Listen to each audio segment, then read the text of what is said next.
What if I told you that forgiveness isn't what you think it is? What if everything that you've been taught about forgiveness, letting go and moving on, being the bigger person, is only the first step to a much deeper truth? And what if the real truth is that there's actually nothing to forgive? Now, stay with me because this is not surface level advice. This is a complete reframe of how you understand pain, betrayal, and even yourself. Let's start with the obvious. Forgiveness feels hard because you've been hurt. Someone lied to you, someone betrayed you, someone abandoned you, someone chose themselves over you. And now you're left holding the emotional weight of something that you never asked for. So when people say, just forgive them, it can often feel very dismissive and even insulting in a way. Because to you, forgiveness sounds like it didn't matter, it wasn't that bad, or that you should just let them off the hook. And your mind pushes back because it did matter.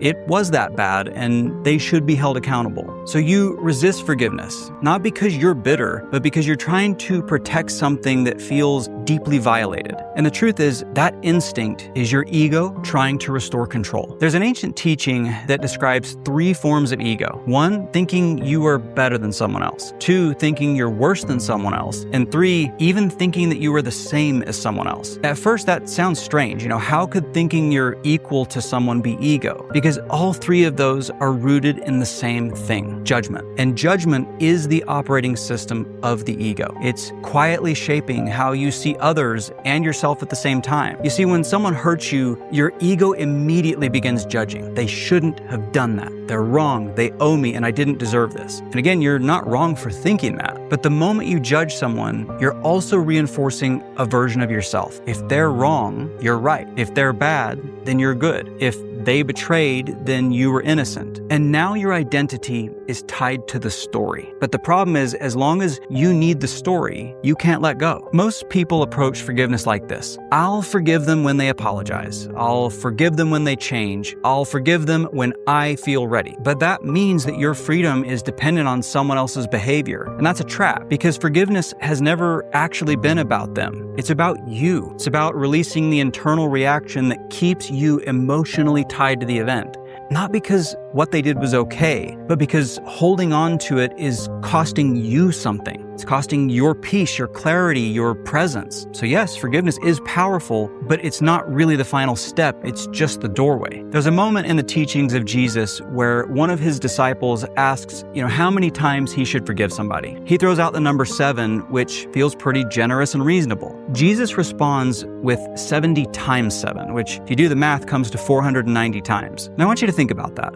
What happens on the 491st time? Are you supposed to stop forgiving? Of course not. The point wasn't the number. The point was repetition. Because if you forgive once, it can feel really hard, if not impossible. If you forgive 10 times, it might even feel unnatural. But imagine you forgave 100 times. It starts to feel familiar. But somewhere between the first and the 490th time, something's going to shift in you, and a really profound realization will emerge. If you were going to forgive anyway, why are you getting offended in the first place? That's the moment everything really changes. Because you need to begin to see something that most people will never see. That the only part of you that gets offended or hurt is your ego. It's not your awareness. It's not your deeper self, not the part of you that is calm, grounded, and present. Just the part of you that has an identity to protect. The part that says, this shouldn't have happened to me. I deserved better. They crossed a line. And again, that part is human, but it's also the source of your suffering. So forgiveness starts as, I'll let this go, but eventually it becomes, why am I holding on to it at all? And ultimately it becomes, there was never anything to hold on to.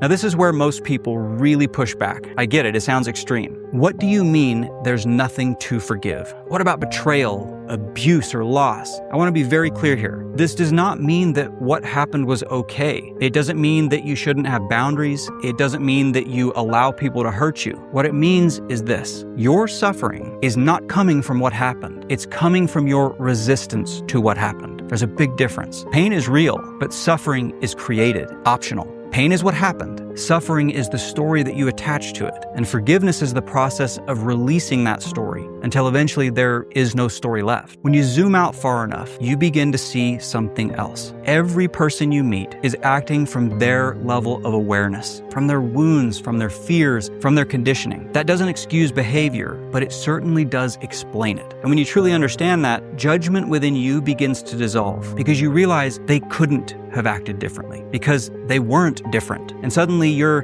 need to hold them accountable emotionally starts to fade. Not because they're innocent, but because you no longer need them to be guilty in order for you to feel whole. At the highest level, forgiveness disappears completely. Not because you've become passive, but because you've become free. Free from needing people to be different. Free from needing the past to change. Free from needing justice before you will feel peace. You still have boundaries. You still make decisions. You still protect yourself in certain ways. But internally, there's no resentment, no bitterness, no emotional charge. It's just clarity. It's just presence, just peace. So the truth about forgiveness is this. It starts as something that you think you're doing for others, but it ends as something you realize about yourself. It begins as a conscious effort and ends as understanding. And somewhere along the way, you stop asking, how do I forgive them? And you start asking, why am I holding on to this at all? Because once that question becomes real for you, everything will change. Not because the past changes, but because you do. And when you truly see it, you won't just forgive, you'll actually be free.